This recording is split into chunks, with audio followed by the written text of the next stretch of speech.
Everybody, it's Mr. Clark again. I today am doing our third review on power, authority, and legitimacy.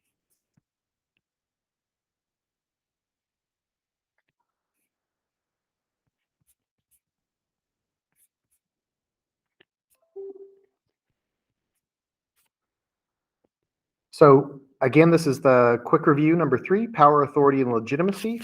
To kick it off, we're going to anyone who's seen Game of Thrones remembers that Lord Varys, and talking to um, the council said that power resides where men believe it resides. It's a trick, a shadow on the wall, and a very small man can cast a very large shadow. Um, so, what does that mean? Well, power is the ability to make others do what you want them to do. So, imagine having power over one of your younger siblings. Involves you being able to physically tell them, if you don't do this, I'm going to pound you. Or there's also, seniority, different respect, whatever the source of that power is it is power. It's the ability to make others do what you want. When we talk about the state, it's in regards to the state being able to compel citizens to obey the laws, wishes, and kind of cultural manifestation that is the state. But there is a distinction between power, authority, and legitimacy. Authority is the source of the power. Where does the power come from? If we're talking about a teacher and a student, usually I can be able to have some limited power over a student as a teacher because I can give them demerits and I can control their grades. But when we talk about the state, there are some different sources of authority that power is derived from. The first is divine right, the idea that God chose a leader.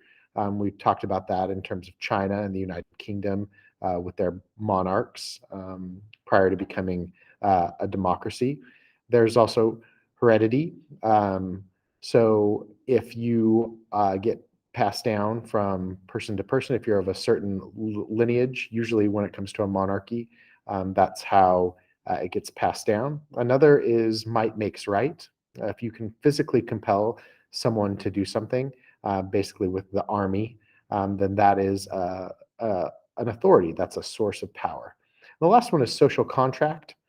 Um, a social contract theory can be a source of authority. In the United States, we have a constitution that involves a social contract where we are guaranteed certain inalienable rights as long as we pledge to obey the laws of the land. And so it's kind of a quid pro quo that is proposed via a constitution that generally works inside of functioning democracies.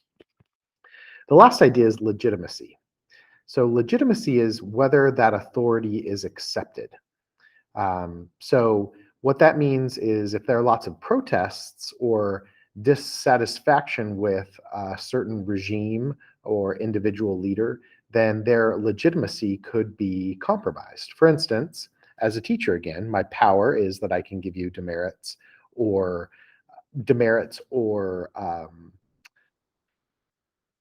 and control your grades.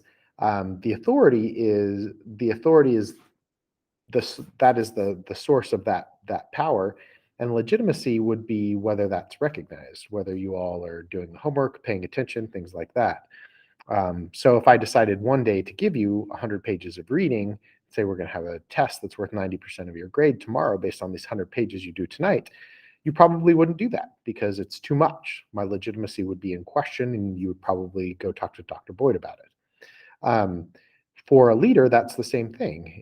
If a step is taken too far and your authority is no longer recognized, then people intend to challenge that power. And that happens through social unrest and protest, can happen in elections in a democratically elected manner. But the legitimacy is whether the authority that you have over someone or the source of your power is generally accepted by a population.